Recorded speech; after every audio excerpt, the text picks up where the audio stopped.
Dans ce tutoriel vidéo, on va réaliser un effet de prise de photo sur une vidéo.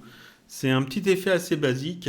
On va le faire dans la version 23.05 de Shotcut, mais il faut savoir que c'est faisable avec la version 22.12 et même avec les versions précédentes, parce qu'en fait cet effet, il n'utilise pas de filtres qui sont nouveaux, c'est-à-dire qu'il n'utilise que des filtres qui sont présents dans Shotcut depuis déjà pas mal de versions.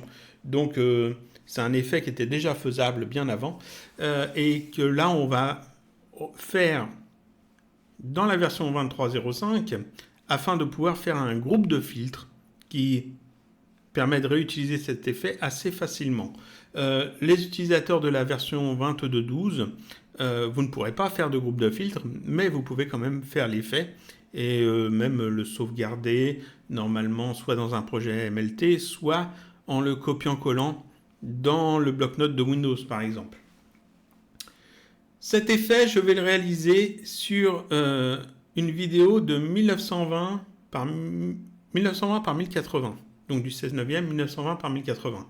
C'est assez important pour les utilisateurs de la 23.05 parce que si vous faites un groupe de filtres, il faut savoir que ce groupe de filtres fonctionnera seulement pour les formats, dans les formats où vous avez créé ce groupe de filtres. Donc, vu qu'on le crée en 1920 par 1080, il sera utilisable dans tous les projets qui seront aussi en 1920 par 1080.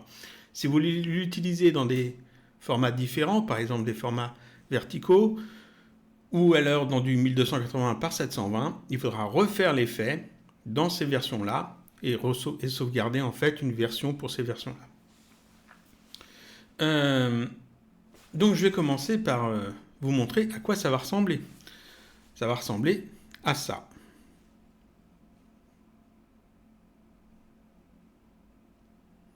Voilà, c'est tout simple, c'est tout basique.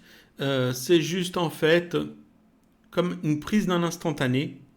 Ça ne demande pas beaucoup de manipulation. Il y a quelques astuces qu'il faut connaître un petit peu les masques. Il faut connaître un petit peu les filtres que l'on a à disposition. Mais vous allez voir que c'est assez basique à faire. Il faut savoir qu'on a besoin quand même de faire une capture de la vidéo, une capture image de la vidéo, au moment où on veut utiliser cet effet. Et on va voir comment on peut faire ça. Alors ce que je vais faire, c'est peut-être quand même préparer mon dossier. Voilà, parfait. Je vais commencer par ouvrir donc mon projet de 1920 par 1080 dans lequel on va faire notre effet. Voilà à quoi ça ressemble. Alors ici j'ai deux pistes vidéo, une piste V1 dans laquelle on a une vidéo et une piste V2 dans laquelle on n'a rien du tout. Voilà. Et notre effet, on va le placer en fait dans cette piste V2. Dans la liste de lecture, j'ai quelques vidéos, j'ai des transparents, j'ai des couleurs. Tout ça, on ne va pas s'en servir. On n'a rien besoin de tout ça. Ce que l'on va avoir besoin, c'est de faire à un moment donné dans la vidéo une capture de cette fenêtre et d'utiliser donc la fonction exporter image de Shotcut. Donc imaginons que mon effet, j'ai envie de le placer au moment où le chat ouvre la gueule. Donc à ce moment-là, on va dire. À ce moment-là, on va dire celui-là. À ce moment-là précis, je veux prendre une photo et je veux que ma photo s'affiche ici dans le coin, ou alors peut-être en bas, si on veut, on peut le faire aussi dans un autre angle, mais je vais mettre ici dans le coin, juste à ce moment-là. Donc qu'est-ce que je fais ici ? Je place le curseur de lecture là où je veux prendre la photo. Je vais aller dans Fichier, Exporter, et je choisis Image. Ça m'affiche en fait l'élément, le sélecteur de fichiers de Windows pour pouvoir exporter l'image, et ça me l'affiche à l'endroit où il y a en fait mon dossier de projet. J'ai déjà une photo dedans, j'ai aussi une autre image, mais ça on ne s'en occupe pas. Et ici, en fait, il m'indique en fait le nom du fichier et le format. Le format, c'est du PNG. Je ne touche à rien, je m'assure juste que c'est dans le bon dossier qui va l'enregistrer. Je fais enregistrer. Ça y est, ça c'est fait, c'est enregistré. Si je vais aller voir maintenant dans mes dossiers, ici, tac, dans mes dossiers, je retrouve ici la photo en question, la photo qui vient, l'image qui vient d'être prise dans la bonne dimension et tout. Cette photo, je vais simplement la faire glisser ici dans la liste de lecture pour l'avoir ici. Je n'ai pas bougé à ce moment-là, je n'ai pas encore bougé cet élément-là, l'élément où j'ai pris la photo, donc il est toujours bien placé au bon endroit. Je sélectionne la photo que je viens d'ajouter et je vais l'ajouter dans la piste V2. Voilà, et je viens la coller en fait sur cet endroit, exactement là où en fait je l'ai prise. Ici, j'ai le magnétisme qui est activé, ce qui est bien pratique parce que comme ça va venir paf, s'aimanter en plein dessus. Donc là, je l'ai placé pile au bon endroit. Et ça, je peux même l'agrandir un peu si je veux, pourquoi pas. Je peux même le mettre jusqu'à la fin parce qu'en fait, je veux garder la photo jusqu'à la fin dans le coin.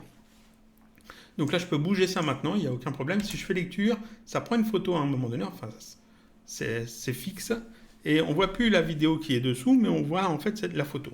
Je vais me remettre en fait au début ici, donc avec alternate flèche vers la gauche pour déplacer le curseur de lecture jusqu'à la première coupe qu'il peut trouver à gauche.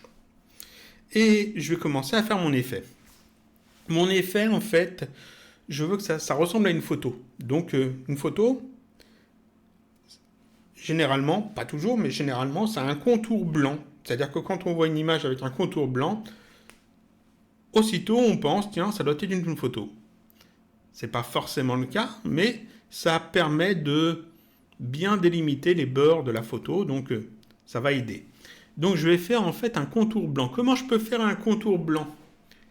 Il y a plusieurs façons de faire. La façon que je vais faire, moi, c'est d'utiliser, en utilisant des masques et l'étalonnage de couleurs. C'est peut-être pas la meilleure méthode, mais c'est la méthode que j'ai pensée en premier. C'est peut-être celle que j'ai trouvée la plus simple. Et puis en plus, ça permet de voir un peu le fonctionnement des masques. Donc c'est une bonne chose. Donc ce que je vais faire ici, c'est que je vais ajouter une petite bordure blanche tout autour ici de la photo. Donc je l'ai sélectionné, je vais aller dans les filtres, je vais ajouter un filtre avec le plus, et je vais ajouter quoi comme filtre ? Je vais ajouter le filtre masque forme simple.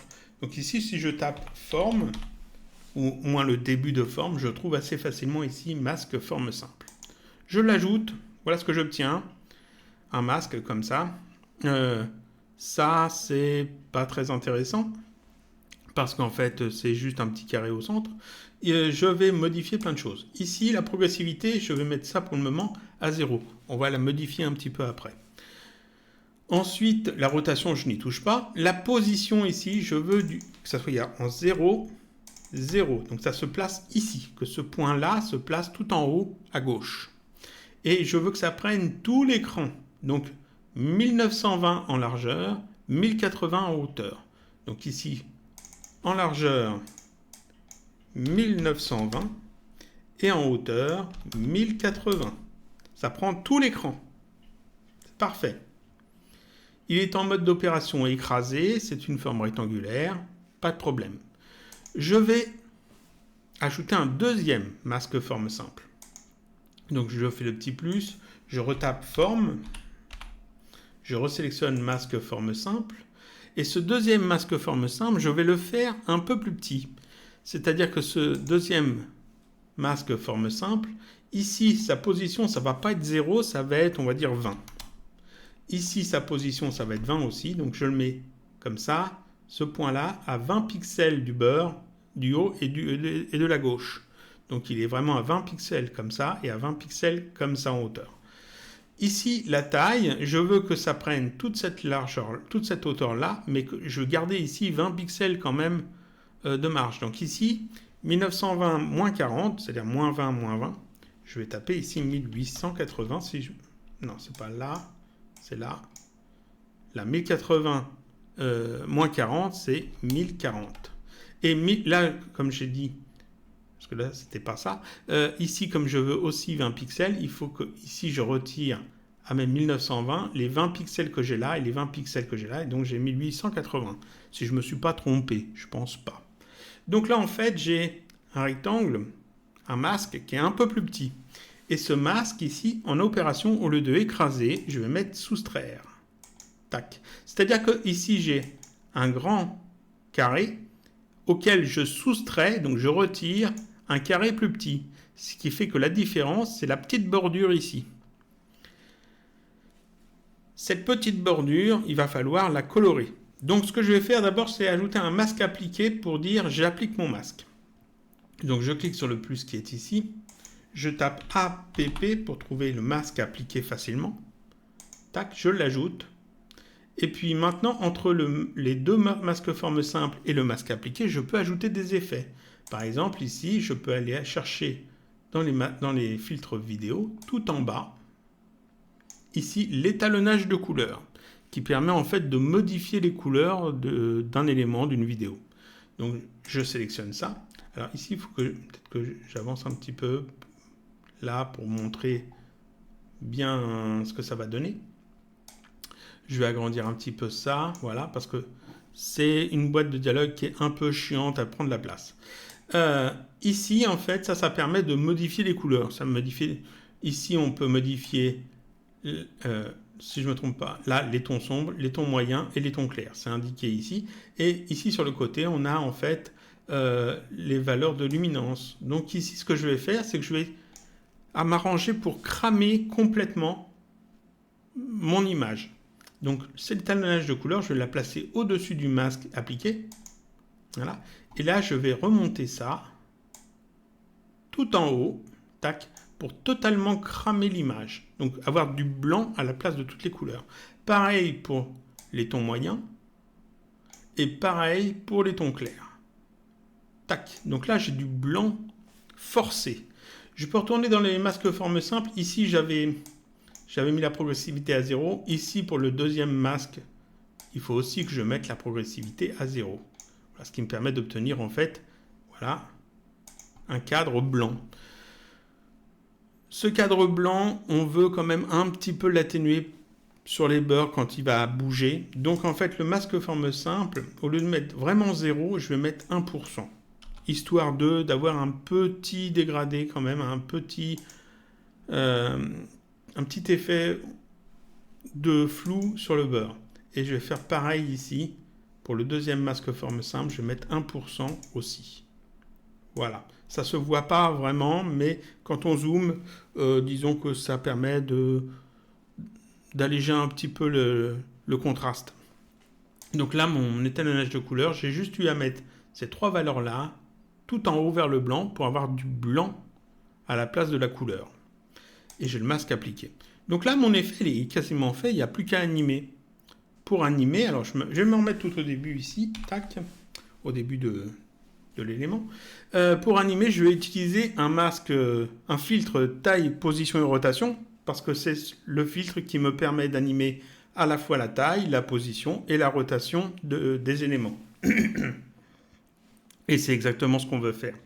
Donc, je suis ici pile au début.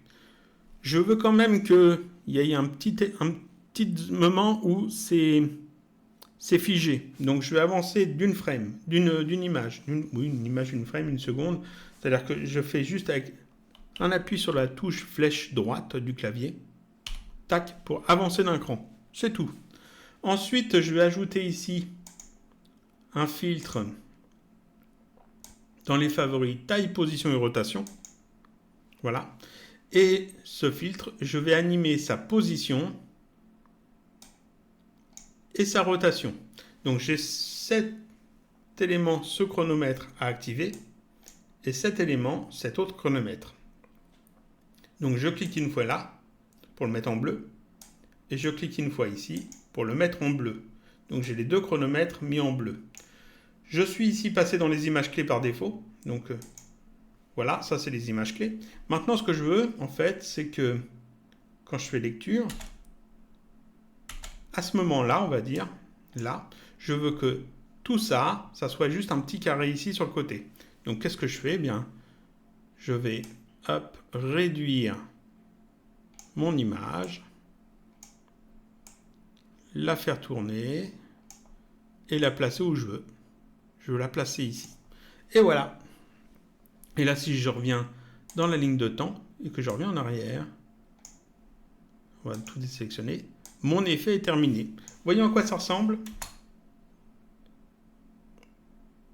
Parfait.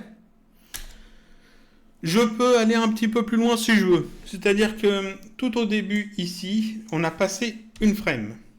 Je pourrais tout à fait faire une coupe ici, avant de faire l'animation même, et sur l'élément juste avant, rajouter par exemple un effet d'éclat, histoire d'éclaircir tout d'un coup pour simuler un flash, par exemple. Ici, je trouve que c'est pas intéressant, mais on pourrait le faire. Je pourrais ajouter une autre piste vidéo avec juste une image blanche. Là aussi, je pourrais faire un effet de flash. Pareil, je trouve pas ça forcément utile. J'aime bien sans l'effet de flash. Mais on obtient ça. On peut ajouter, si on veut, un petit effet de traînée. Alors, par exemple, je peux cliquer ici sur les filtres, aller ajouter tout en bas, ici dans les T, traîner. Traîner, ça va m'ajouter un petit effet. Alors, peut-être augmenter un petit peu la valeur quand même.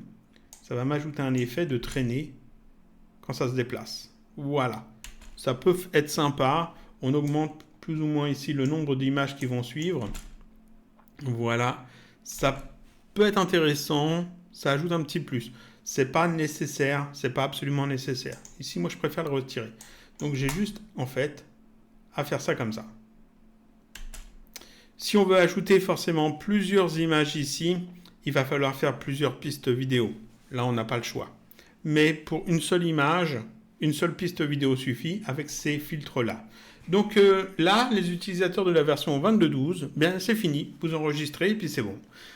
Si vous voulez conserver cet effet séparément, vous pouvez soit l'enregistrer dans un projet à part que vous pourrez ensuite rouvrir pour venir copier-coller, soit vous cliquez là-dessus sur copier, vous ouvrez le bloc-notes de Windows, vous faites coller, ça va vous coller un gros pavé de code, vous enregistrez ça sous le nom effet de photo, et puis le jour où vous voulez le réutiliser, vous rouvrez ce document effet de photo dans le bloc-notes de Windows, vous sélectionnez tout avec CTRL A, vous faites copier, vous allez dans Shotcut, vous sélectionnez votre image, votre capture de photo, votre freeze frame, et vous faites ensuite ici coller, et ça va vous recoller en fait tous ces filtres-là, normalement. Pour les utilisateurs de la 23.05, eh bien nous on a une fonction qui est quand même bien pratique, c'est les groupes de filtres. Donc qu'est-ce qu'on fait? Eh bien on a nos filtres d'affichés, on clique sur le copier et ici on indique en fait un nom de groupe de filtres. Alors je vais l'appeler KG 16 neuvième parce que c'est pour du 16 neuvième, 1080 parce que c'est un projet en 1920 par 1080 et je vais l'appeler prise photo. Prise photo, même effet prise photo, par exemple, effet prise photo, prise de photo, j'ai la place, voilà, effet prise de photo, et je fais OK. Et là maintenant, ça je peux le virer. Maintenant imaginons j'ai envie de prendre une photo à ce moment, on va dire à quel moment? Ah, au moment où là, le chat il lève la tête, là c'est parfait. Donc fichier, exporter, image, cette image-là, j'enregistre, je vais chercher mon image, c'est celle-là. Alors, je vais dans la liste de lecture, ça je ne bouge surtout pas pour le moment. Je la mets là, mon image, ensuite je la mets là. Je viens la coller ici, parfait. Là, j'avance. Non, je n'ai même pas besoin d'avancer d'un cran en fait. Je sélectionne ça, je vais dans Filtre, plus 7 et je cherche effet prise de photo. Je clique là-dessus, voilà, et on regarde ça. Tac. Et c'est parfait, la vidéo continue et la photo est là. Et ça, je peux le mettre tout jusqu'au bout si je veux. Comme ça, voyons ce que ça donne. Là, parfait. Petit plus qu'on pourrait faire, c'est ajouter dans la bande, dans une piste audio, ajouter un petit bruit de prise de photo, un petit clac qui indique en fait qu'il y a eu une prise de photo. Et puis on a l'effet comme ça. Ici on l'a mis en fait sur le haut, en haut à droite, mais j'aurais pu le faire déplacer en fait en bas à droite ou en bas à gauche, en haut à gauche, etc. On aurait pu même la faire sortir du cadre, dire on a pris une photo, elle est quelque part. Donc ça, c'était le petit effet de la semaine, un truc assez basique, assez simple, qui ne nécessite pas beaucoup de connaissances, juste connaître un petit peu les masques, parce qu'il y a quand même une soustraction de masques, c'est-à-dire qu'on a créé un masque complet et on en a retiré une partie. Il faut connaître le masque appliqué pour savoir qu'on peut l'utiliser ici. Et l'étalonnage de couleurs, il nous a juste servi en fait à cramer les blancs, c'est-à-dire à augmenter la luminosité des couleurs de manière à obtenir du blanc même quand c'est du noir, afin de faire ce petit contour. On aurait pu faire ça autrement, je pense, mais là, c'était la méthode qui m'a semblé la plus simple et la plus rapide. Je vous dis à la prochaine pour un autre tutoriel sur Shotcut.